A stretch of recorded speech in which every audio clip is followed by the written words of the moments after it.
Beautiful, thank you. And it's great to see everybody's mingling. We're taking advantage of the opportunity to have conversations, and this is exactly what we want. This is what we're looking for. So great job with that. Appreciate that. So our next presenter is a man that wears many hats.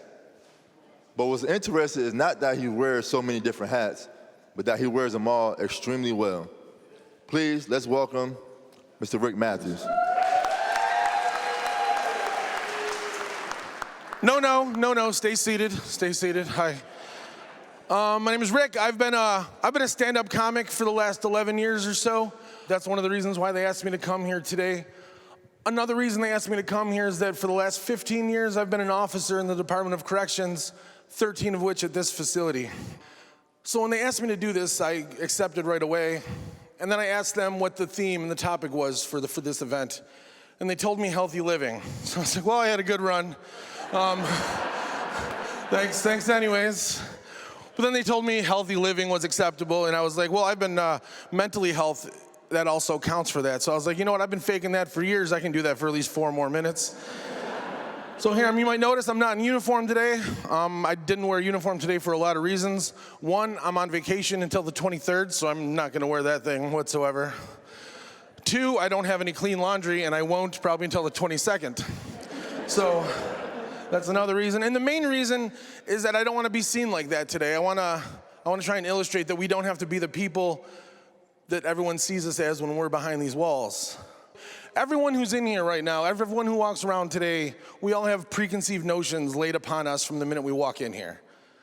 Like the way officers look at inmates, the way inmates look at officers, the way we all look at each other, the way we look at our own kind. And that's like, and being an officer, you know, a correction officer in this day and age, the media paints us a certain way all the time. You know, they paint us as either like sadistic, apathetic, you know, like mean, like porn stash in Orange is the New Black, like that kind of a person. Or the other side of that coin is that they try and paint us as like, you know, lazy, overweight, out of shape. Never mind, let's keep moving on. Let's go. Let's go past that a little bit. But we all have our own things going on, you know, like everyone's got their own thing going for them. Like I'm a father, I'm a comic, I'm a writer, I'm a husband, I'm a drinking buddy, I'm in the Bills Mafia for life. That's right.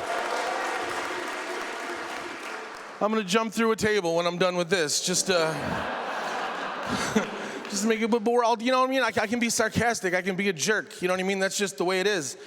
And we all have our own things going on. You know, we all have our own things about us that we have to try and put out there, and it's hard, you know what I mean? It's hard to not be seen in that light.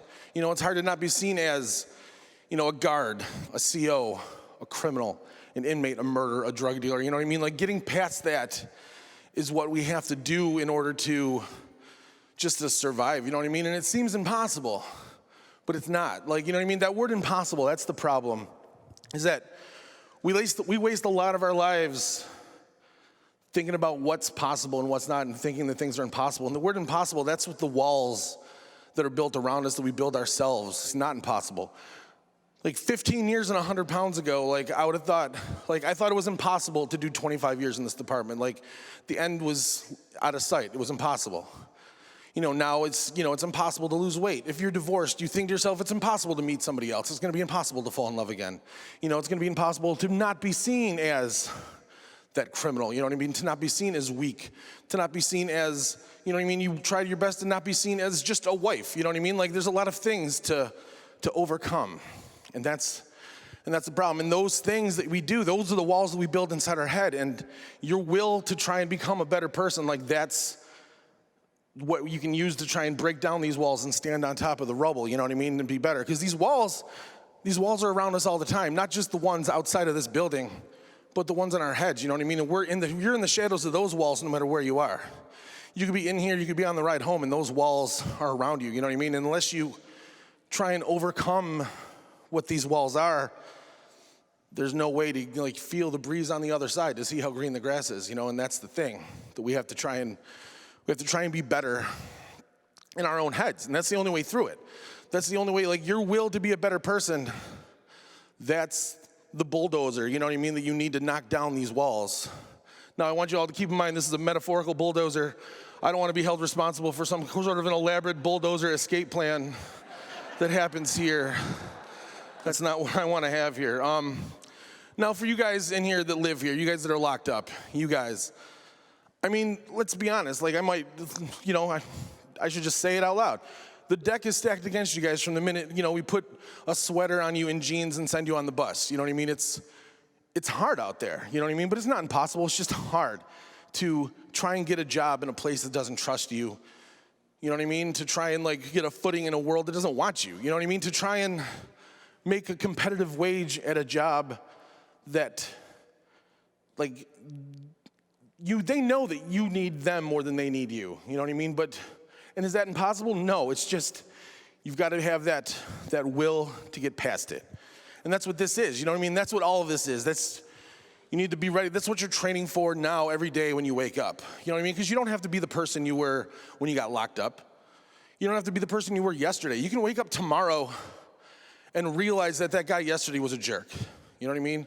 And then you can change. And that will to change, that's how you can overcome this. That will to be a better person, that will to just make a difference in yourself, because that's where it has to start. You know what I mean? You can try and change the world as much as you want, but it's got to start locally. You know, it's got to start locally as in your own head, in your own mind, in your own sense of being. And that's the only way we're going to get through this. Like, nothing's impossible. You know what I mean? Unless you're trying to get a phone call out of me on an off night, then that's just not going to happen. I'm just not going to do it. And that's honestly all I have for you guys today. I'm going to keep it brief, and thank you very much, and have a good day.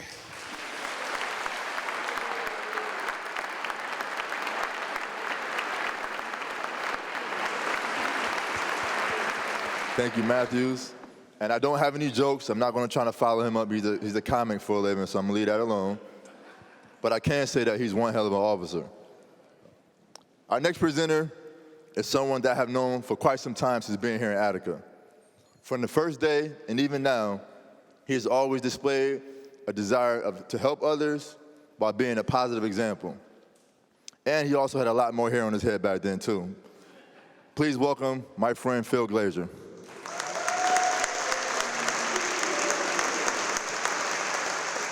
Greetings, everyone. I have to confess, I never expected to be here today. I'm going to ask you all to picture in your mind a pure white canvas. Now paint it completely black. By July of 1983, that best represents how I felt about my life in complete darkness. Although my despair and emotional distress were just that bad, it is not in any way an excuse for the acts of violence for which I'm deeply ashamed, hold myself responsible for, and regret every day of my life for the last 36 years. I'm here today only because it was my father who asked me to surrender to the police rather than take my own life.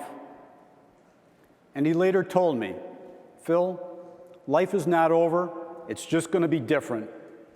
Take what you know and have learned to help others.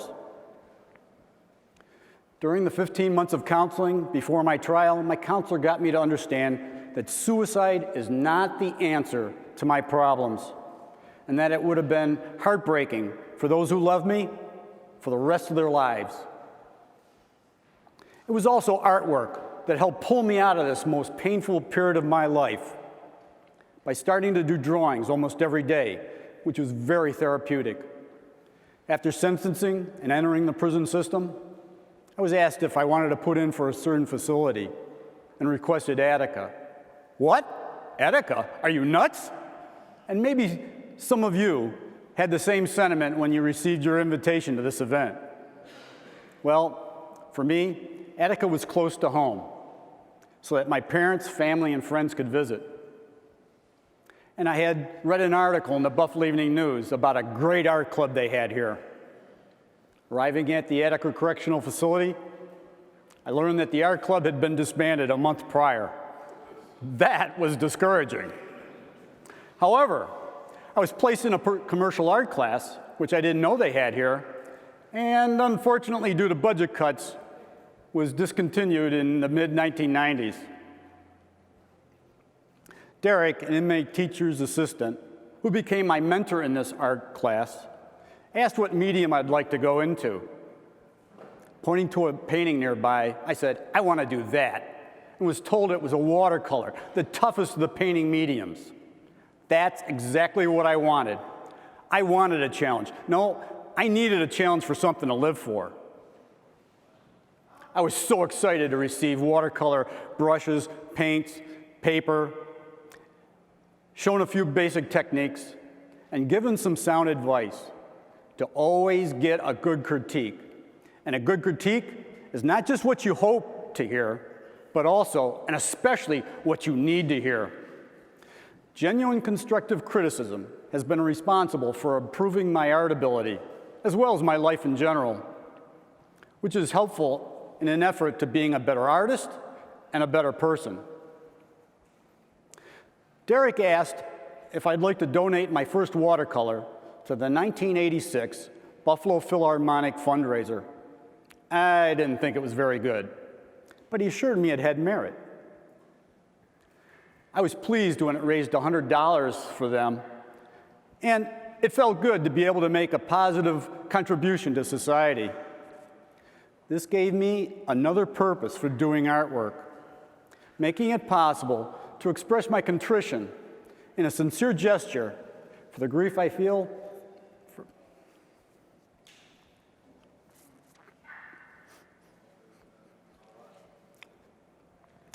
for my victims and the harm I've caused.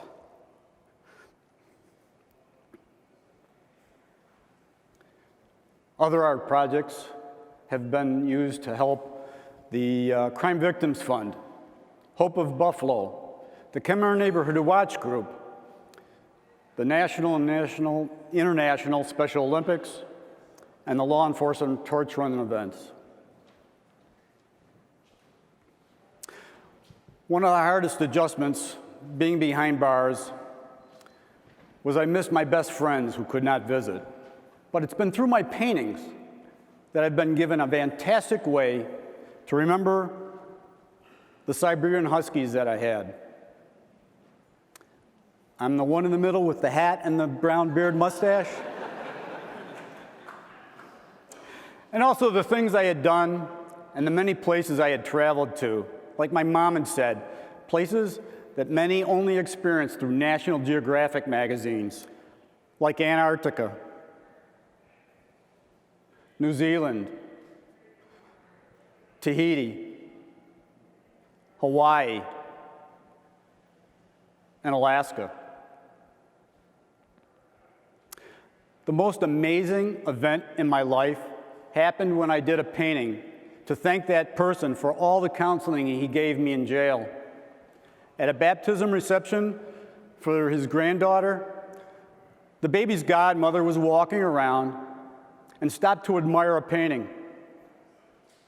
He asked her if she liked it and mentioned that an inmate at Attica had done it for him.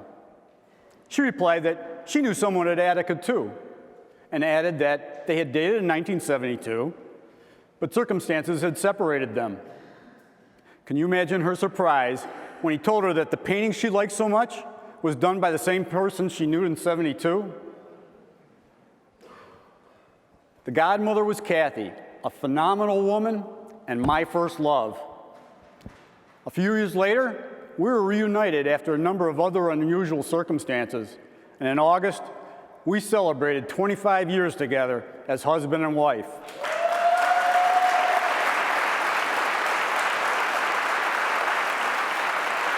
Thank you. In 1998, I started using another medium, acrylics, and was also introduced to the camouflage art of Bev Doolittle, who blends images into the background of her paintings. I did the same thing with my huge 13-foot by 28-foot forest mural, which is in the chapel mess hall.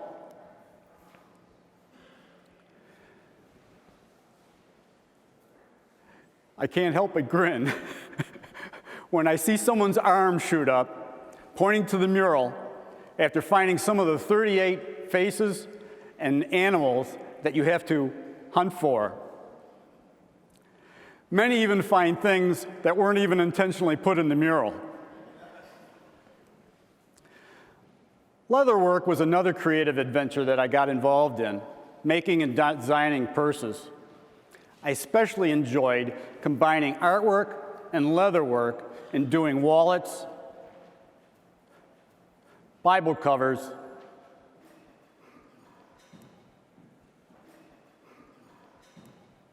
and gunslings. After the attacks on September 11th, 2001, the Attica administration asked me to make a 3D memorial to commemorate the tragic events of that day. It was made with over 1,000 pieces of corrugated cardboard, spackling, burlap, and believe it or not, glue and toilet paper.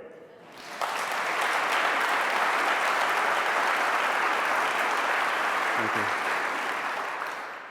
This was a very solemn project for me, and a personal one, because I had toured New York City when I was stationed on Governor's Island while in the U.S. Coast Guard. And it was my way to honor the first responders, which included many Coast Guard port security units. In 2013, I got others involved to use their talents by starting the kite artwork team for the Attica Active Veterans Group to help our homeless veterans. And also, its knitting squad, who crochet items for the children of disabled and needy veterans. One guy, named Ellis, expressed an interest in doing a kite, but said he had little art experience. I gave him some simple steps in painting, and with a little encouraging guidance along the way, he produced this awesome Iron Man kite. It was one of the favorites at the Come Fly a Kite for Homeless Veterans event. And let me tell you, his smile of accomplishment was priceless. Through artwork, I've been able to convey a message of what I've learned about crime and punishment. And quite a few paintings were done about repentance. My friend Murph recently pointed out to me that the word pain makes up the first 4 letters of painting, and it was from paint that I started painting. Interesting enough, the inspiration for art and cell window perspective came from a Bible verse. Sometimes it takes a painful experience to make us change our ways. And a quote by the philosopher George Santayana, "Those who cannot remember the past are condemned to repeat it." Everything seen in the painting is repeated again and again and again in the drawing held by the inmate, who resembles me before my update to a solar energy panel. Believe me, at my age, I need it. And besides, as you can see, I'd already gone green. My dad was right. Life has been different. And I never expected that incarceration would give me a second chance at a life worth living and happiness. It has certainly been a healing and redemptive experience, as well as an exciting and rewarding journey. My call to action is this: just as artwork and hobby crafts have done all this for me, these programs need to be promoted and funded so that they can do the same for others while they're incarcerated, which will benefit them, the prison environment, and when released, society. Thank you.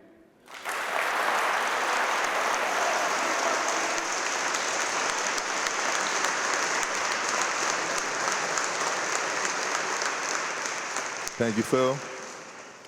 And I love what his father said to him. Life is not over, it will just be different. And it's a reminder that no matter what challenges or changes may come in life, it does not mean that's the end of it, it's just a new beginning. And by the way, I had a lot more hair too back when I first met Phil too. Our next presenter is pretty soft-spoken naturally, but when he does speak, his words are felt and heard by everyone. Please, let's welcome my brother from another mother, Damani Hall.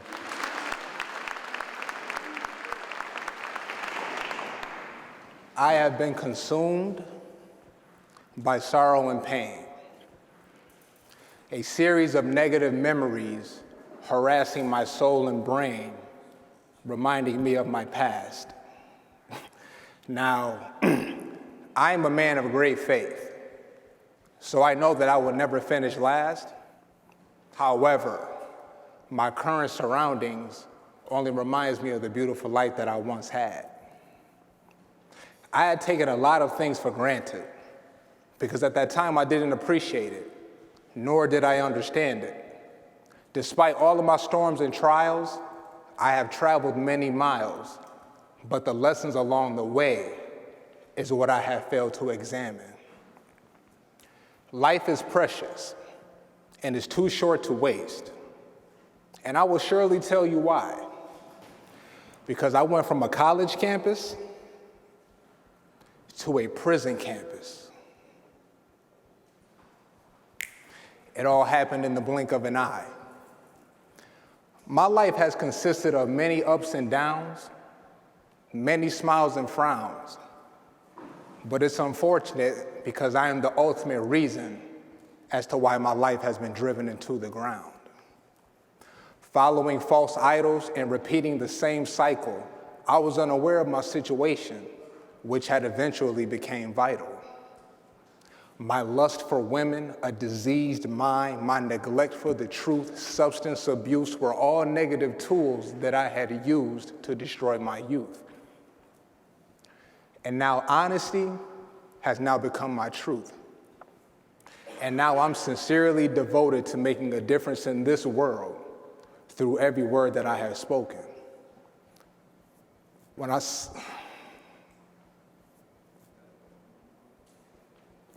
I'm sorry.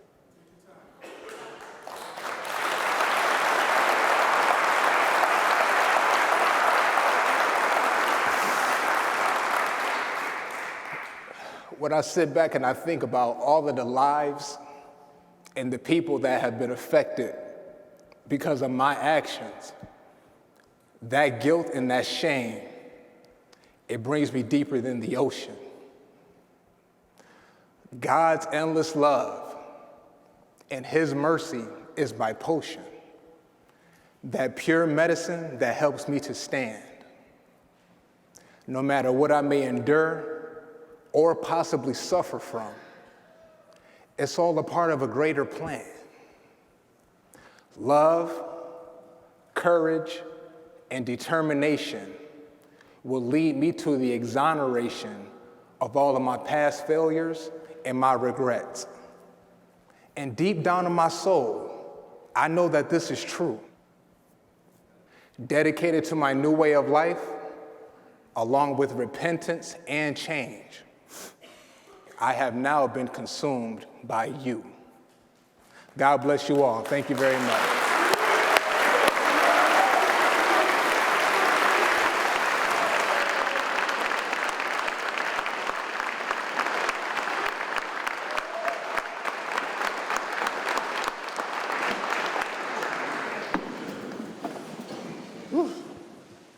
Thank you, Damani.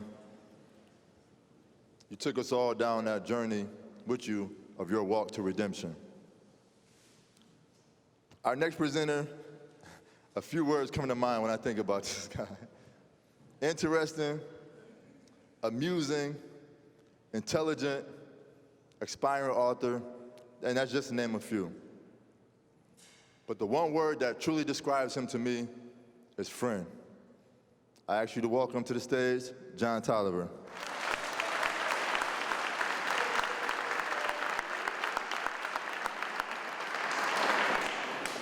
As I was brainstorming for this TED Talk, several ideas came to mind, ranging from how if we paid incarcerated people a real wage as opposed to near slave wages, it could reduce recidivism, to the various ways society can utilize the untapped resources within prison for our mutual benefit.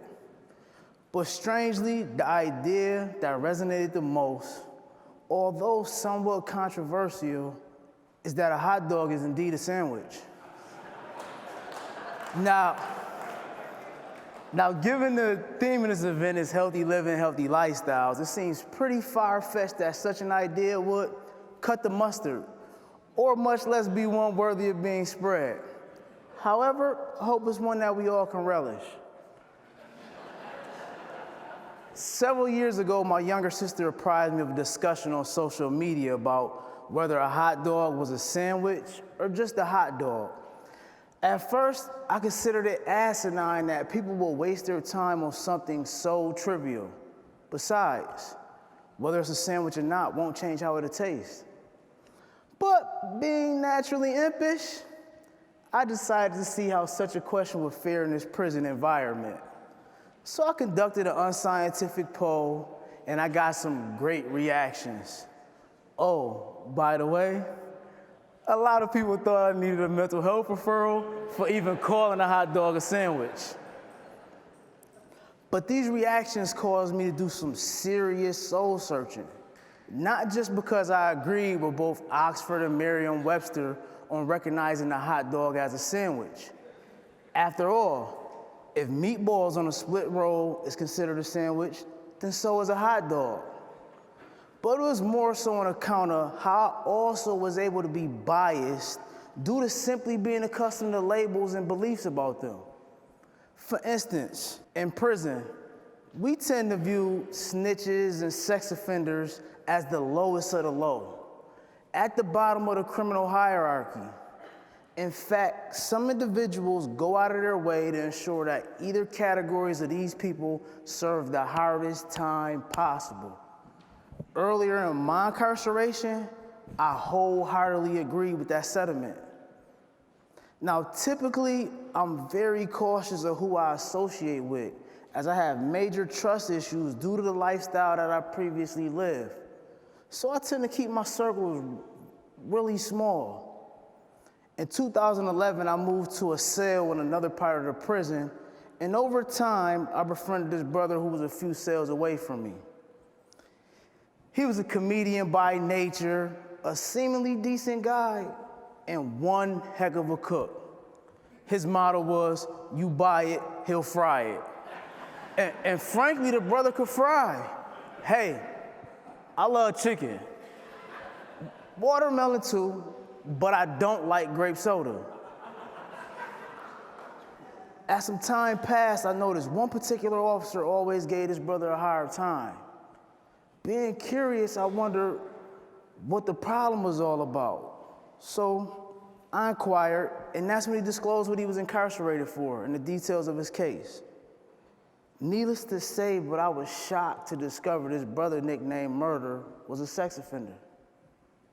This caused me to have a drastic shift from my previous position regarding sex offenders and that their beds should be as rough as possible.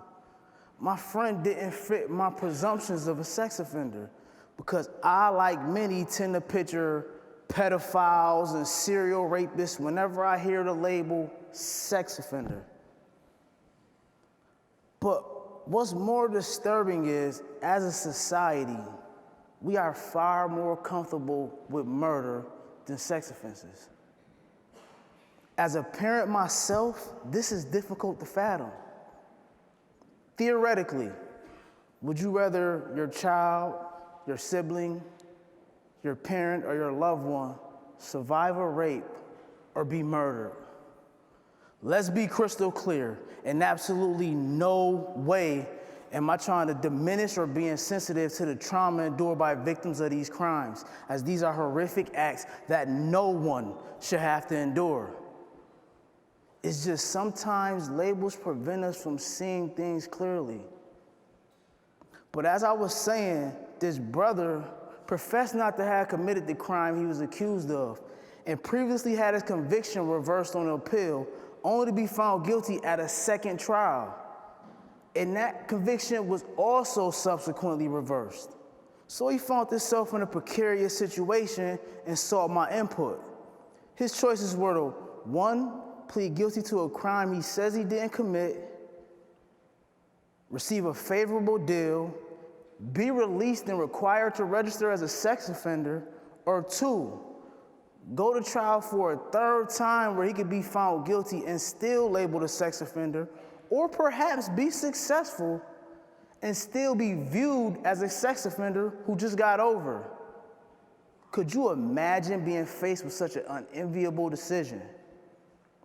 Now, when you're sentenced to 25 years to life like me, practically any deal which results in you getting home faster sounds good.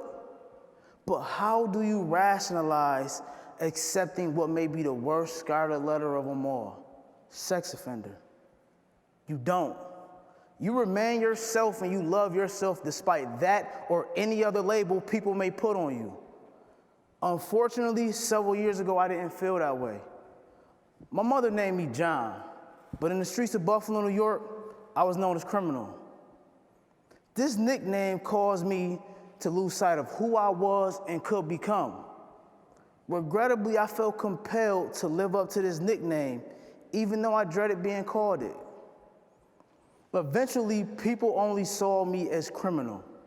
Notwithstanding that I'm a beloved son, brother, friend, the father of 3 awesome boys. I love writing, collecting comic books, especially Deadpool. The guy is awesome. And I was able to enroll in Erie Community College at the age of 16. But perhaps most importantly, I'm someone who genuinely wants to help others. Yet longing for some sense of validation or sort of reinforcement, I lived a harmful and destructive lifestyle because of that. And I hope to make amends for that one day. Now, many of you are probably wondering what's the correlation between a sex offender nicknamed Murder, a convicted murderer nicknamed Criminal, and a hot dog being a sandwich. Well, all 3 have been relegated to some label which has caused them to be viewed in just that context, discounting all the other attributes that they possess. Think about this. The hot dog is made from parts that were labeled scraps and waste, yet it is beloved, having its own national day and organizations that bet not at me for calling it a sandwich. But it's an American staple and even a reference for a show-off. While on the other hand, we have people that are respected and beloved by their family and friends, yet they've been considered waste and discarded by society, all because they've been labeled sex offender or criminal. Now, when did people stop being worth more than scraps of meat? That said, it's incumbent upon all of us to re-examine our need to constantly categorize things, but more so people, and that we reel in the divisive rhetoric which has resulted from this needless labeling, because as we all can see, it has just given birth to prejudices and some deadly ideologies. Whether we are white or black, heterosexual or LGBTQ, Republican or Democrat, rich or poor, incarcerated or free, we're all human, and we're all loved by someone. And we should be focused on the bigger picture, which calls for us to be open-minded and empathetic. As long as we remain stuck in this narrow mindset that life is binary, that is this or that, us and them, we will only perpetuate this divisive and deadly trend of categorization. Now, there'll naturally be reservations on taking life advice from a guy formerly known as Criminal. And obviously, some may be offended at what I have to say. Even so, just because a belief is widely held, it doesn't mean it isn't ridiculous. I challenge all of us to reconsider the labels that prevent us from seeing the humanity in each other. Take the opportunity to get familiar with someone you may have labeled. Irrespective of whether a hot dog is a sandwich or any other label bias we may have, despite what we think, labels do not allow for us to fully comprehend someone or something. So let's just enjoy life and not overcomplicate it with subjective labels, as we can all be a blessing to the world by simply loving one another as we love ourselves. Thank you for your time.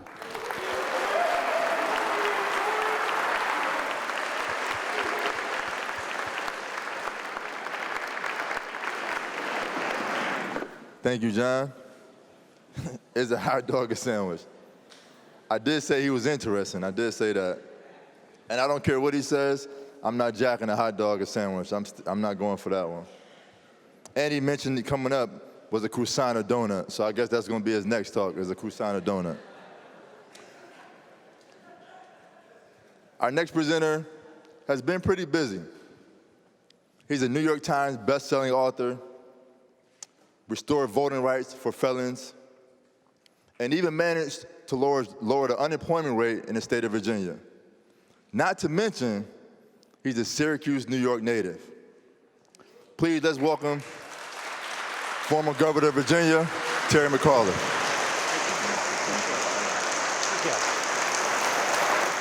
Morning, everybody. Oh, we can do better than that. Good morning.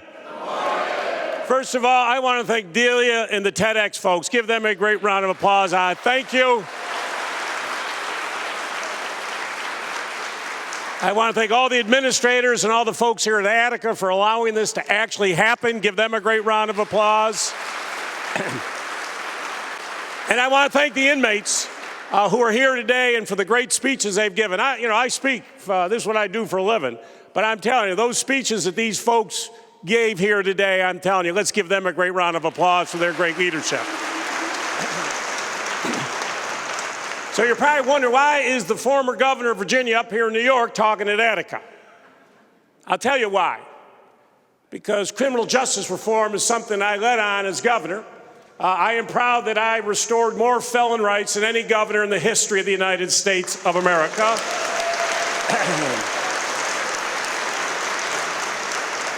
I pardoned more people than any governor in the history of the Commonwealth of Virginia. And I pardoned them because sentences were too long. There were innocent people who were convicted, so I leaned in on these issues. So this is something very, very important to me. But I'm also here today to talk to the inmates, to talk about your next step. As governor of Virginia, I used to visit all of our prisons. I used to go to the commencements, give out graduation degrees, and I would always talk to the inmates and say, you have a huge opportunity ahead of you. You need to think big, you need to be fearless, you need to take risks, but you have a huge opportunity ahead of you. I've had a fascinating life. I've been in politics a long time. I was a governor. I was chairman of the Democratic National Committee. I chaired presidential campaigns. I chaired inaugurals. I chaired conventions. I've been active in business. I've started dozens of companies. I've had huge successes in business, and I've had huge failures in business. I've been an entrepreneur my whole life. Folks, you got to take risks, and you're not always going to win. But my message today for all of you, you made a mistake. Get over it. Time to move on. Time to get to the next step. I can tell you as a governor, we love you, we respect you, you are an integral part of American society, and we need you back in our society to make America strong.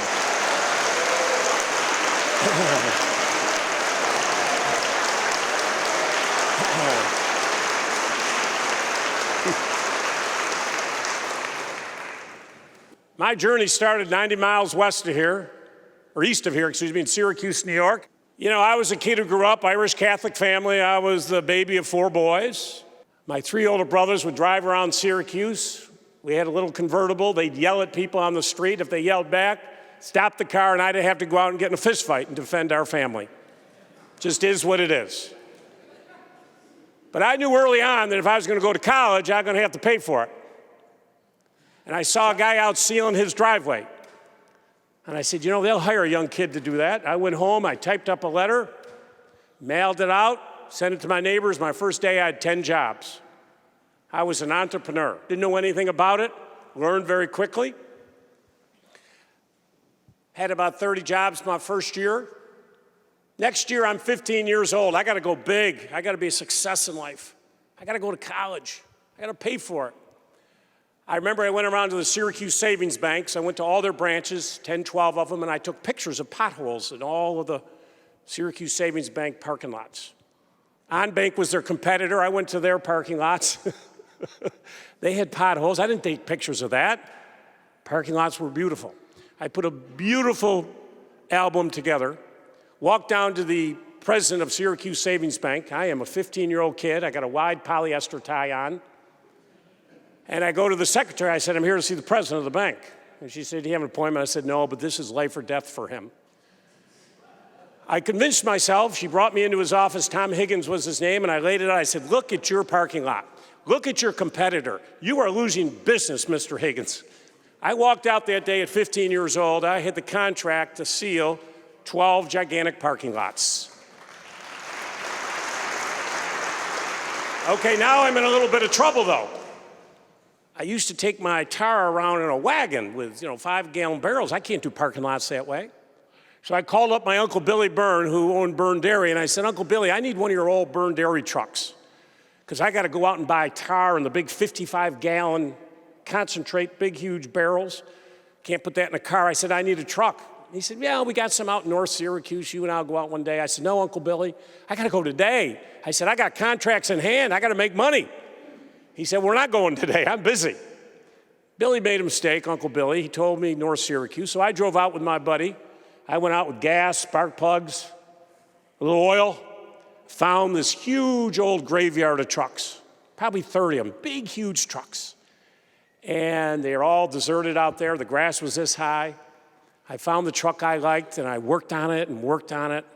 And I'll tell you, folks, I remember this day when I got in the cab of that truck, and I turned that key. Keys were all in the trucks. And that engine roared to life. I still get goosebumps today, folks. I was an entrepreneur. I was in business.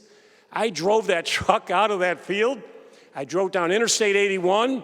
The North Syracuse State Police substation was over there. They're out having coffee. I'm honking. I'm waving at them. I have no driver's license. I have no license plates on my truck. But golly gee, folks, I was an entrepreneur and I was in business. The point I tell you this is don't let anyone hold you back. Now, you probably couldn't do that today, but that's what I did. So it was that attitude that I always got going and thinking big, out of the box, taking chances, not being afraid to fail. And that's the difference between most people. You're going to fail in life. It is okay. I have been knocked down so many times. I ran for governor of Virginia in 2009. It was a pretty auspicious move. I'd never held office before. Nobody even knew I lived in the state. And I ran on a platform, big ideas, criminal justice reform, high-speed rail, renewable energy, blah, blah, blah, blah, blah. And I said, if you don't like my big ideas, don't vote for me. And they didn't. I got crushed. But you know what? I got out of bed, got to work, kept going, did some creative things. I was a fundraiser when I was a young man, working for President Carter. I left law school to give it a try. I actually wrestled an alligator once. A guy challenged me for $15,000 to spend 3 minutes in a pit with a 9-foot alligator, 280-pound named Jumper. And there it is, Jumper, 3 years later when I was on the cover of Life magazine. My point is, I'll do anything once, not twice. And I got all my fingers. Great story. Chief Billy, the guy who runs the Indian tribe where I did it, lost his thumb. He wears it around his neck today as a badge of honor. I still got all toes and I got all fingers. But it had not run in 2009. As I say, I got out of bed the next day, got back to work, worked my heart out. And in 2013, I won and became the 72nd governor of the Commonwealth of Virginia, a kid from Syracuse, New York, the governor of the great state of Virginia. Who would have thought that possible? Our first governor was Patrick Henry, started the American Revolution, give me liberty, give me death. Our second governor was Thomas Jefferson, who became our third president. But as soon as I got elected, criminal justice reform was something that was deep for me. In college, I started a program to tutor inmates in the DC schools. I became governor of a state that had really a criminal justice system that had been racist for years, unfair sentencing. We don't have parole. They got rid of that 25 years ago in Virginia. In Virginia, if you steal $200, you are a felon. So if you steal an iPhone or sneakers, you're a felon. And we're one of 3 states in the United States of America that you are permanently disenfranchised from ever voting again in any election for the rest of your life. That is a very unfair system. So I got to work to try to reform what we needed to do in Virginia to move us into the 21st century. I said we have to reform all of our prisons. We got to work. Harold Clark, who was the head of all corrections, my Secretary of Public Safety, Brian Moran, leaned in. What do we need to do? We totally changed the landscape of our prisons in Virginia. I added a bunch of college courses, so more people could get their GEDs. I added 24 technical and vocational degrees that you could get while you were in prison in Virginia. You get a commercial driver's license if you're in prison in Virginia today. Why? We need thousands of commercial drivers. Every inmate in Virginia today, when you walk out, you get a state-issued ID card, every single prisoner, because it's hard when you get out to cash checks and do the other things that you need. Reformed it. Came up with a whole new concept. We worked with our corrections officers. We want the inmates to think for themselves. That became our whole motto. Think for themselves. Our housing units were built around that with life coaches there. We started 16 re-entry centers, intensive, 6 to 12 months re-entry. And when you come out of Virginia prisons today, you all have a skill, and we take you right into the workforce. We get you a job because morally it's the right thing to do, but as a governor, think about the economics. I'm spending $30,000 on an inmate. If I can get that inmate out of prison, I get that inmate in the workforce who's now paying taxes. That's a huge win for us, right?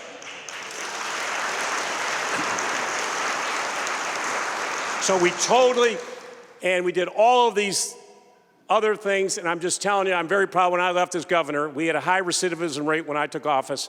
When I left office, Virginia had the lowest recidivism rate of any state in the United States of America. Rehabilitation, training actually work. I did the same thing for my juvenile detention population. We were spending $184,000, $817 per juvenile. When I took office, they were housed in 2 gigantic concrete facilities, Beaumont and Bon Air. As governor, I went to both of them, and I had a town hall meeting with all of these kids, and I call them kids. They're 13, 14, 15 years old. Maximum security facilities. I'd have a town hall and say, what do you want? They'd never met a governor before. I said, tell me how I can make your life better. One kid pipes up and says, well, Governor, you tell us you want us to learn. We don't even have internet access here in Virginia, in our facility. I said, really? You don't have internet? No.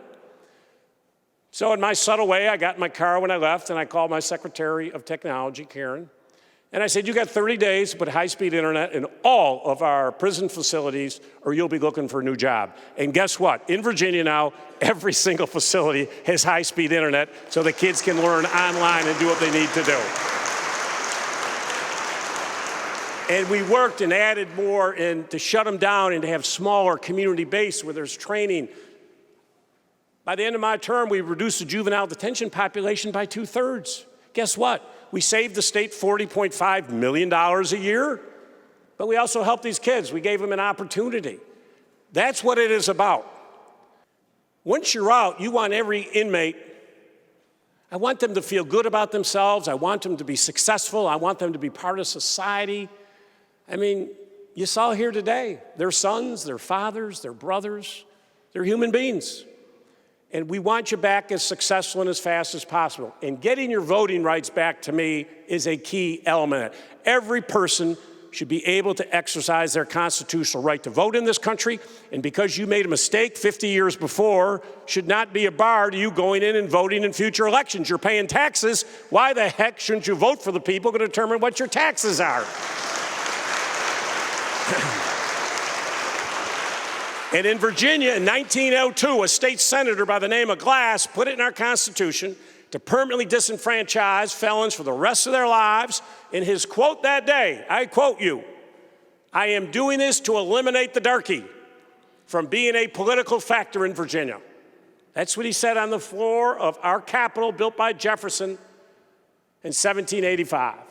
And he did that in 1902. Well, 114 years later, new sheriff in town, and I said, this is not going to stand. This is outrageous. It's not right. And I could never get it through my Republican legislature. So I used executive authority with the swipe of my pen, and on one day I stood in front of our Capitol and gave 206,000 felons the right to vote overnight. And there I'm signing the executive order right there in front of that Capitol. But guess what happened, folks? Republicans sued me, took me to the Virginia Supreme Court. Supreme Court's appointed by the legislature, one of two states, not a good thing. But the Virginia Constitution gives me enumerated powers. This is clearly one of them. But the court came out with this cockamamie thing that, no, we're not going to let them do it because no governor's done it before. Well, hell, that's not a constitutional theory. He's never done it before. No one's been impeached before. Doesn't mean he can't do it constitutionally. And they said he has to do it individually. Well, great. I told my staff, get all 206,000 petitions about this high. You get every single one of them. You take them out in front of the Capitol, into the Civil Rights Memorial. You bring boxes of pens, a chair, and a table. I'm going to sign every damn one. I don't care if it takes me a week straight. I'm going to sign each and every one myself and enfranchise these people. And what did they do? They immediately sued me for contempt of court. The only governor to be sued for contempt of court in Virginia history. Really? Come on. I loved it. At this point, the Supreme Court buckled because they knew they were wrong, and I was able to enfranchise all of these people. And my point to this is, you got to fight in life. I didn't get elected governor to help all those people who were wealthy and doing great. I got elected governor to help those people who had no voice, that nobody was looking out for them. And that's what you need in elective office today. So I leaned in on pardons. I pardoned a young man by the name of Lenny Singleton. Lenny Singleton committed 5 robberies. He was a drug addict. He stole $535 in 5 robberies. Nobody was ever injured. He had a butter knife at one robbery. Nobody was ever injured. You know what Lenny Singleton's sentence was for $535 in Virginia? 2 life sentences plus 130 years. I could sit here and give you chapter and verse. That's why I pardon so many people, folks. It is an outrageous system. So my final point to everybody here is think big, take risks. To all of you inmates out there, you got a huge opportunity ahead of you. You have so many chapters of your life left. Do not despair. Think big, be bold, something I've tried to do my whole life. You made a mistake, folks. We all make mistakes. You show me someone here who hadn't made a mistake, and I'll show you a liar. You made a mistake, time to move on. But be big, be bold. America needs you. Thank you for what you're about to do for the United States of America. Thank you, and God bless you.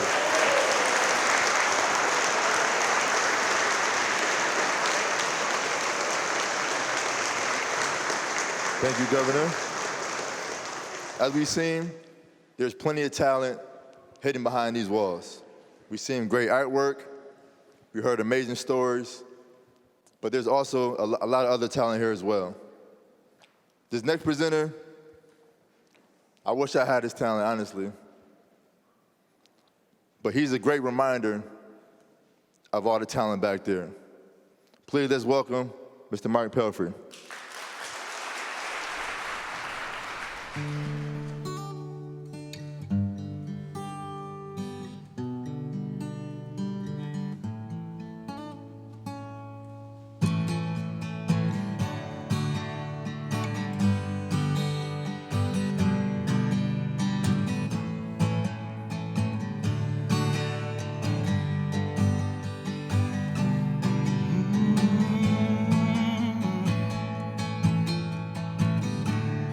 I've been bruised and prone violence. Love and war is hell. I've walked this life in silence, kept it to myself. I'm only human just like you. Gotta bend down to tie my shoe. Being human, sometimes we lose. Gone and done things you can't undo. Lit the fire, burn every bridge. Lost the best day without my kid. smoked and drank just to get by, watching time take time. I've decided to change, starting with myself. And I decided today that I won't hurt anyone else. No matter what's been said or done, I won't give in, gonna help someone. It's never too late to lend a helping hand and do what I can. Gonna do what I can to be a better man.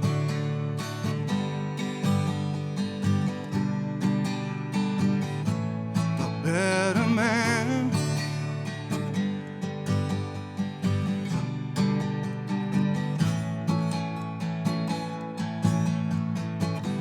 I pushed my friends away, didn't care for a word they say. Running from the law, smashed my car, barely made it out by the grace of God. Left my wife for something new, lost my job and dropped from school. Lord help me, I'm moving too fast, gotta get a foot off the gas.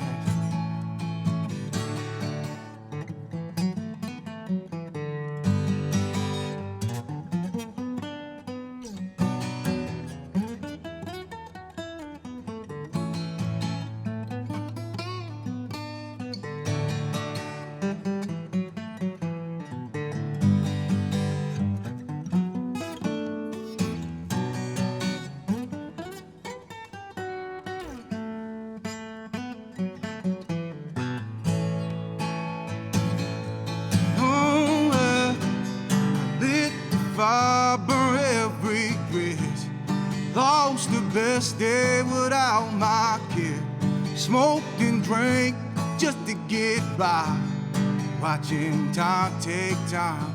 I've decided to change, starting with myself. I've decided today that I won't hurt anyone else. No matter what's been said or done, I won't give in, gonna help someone. It's never too late to lend a helping hand and do what I can. Gonna do what I can to be a better man.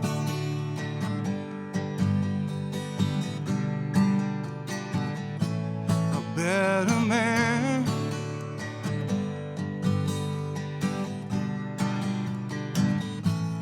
I wanna be better than your Ferris wheel and shine for all to see. A better man, better than your rocking chair, and you can lean on me. A better man, better than this old guitar, spread love and harmony. A better man, better than your country road, where we can all be free, all be free, yeah. Lit the fire, burnt that bridge, lost the best day without my kid. Smoked and drank just to get by, living in Attica, oh I. Lit the fire, burnt that bridge, lost the best day without my kid. Smoked and drank just to get by, watching time take time.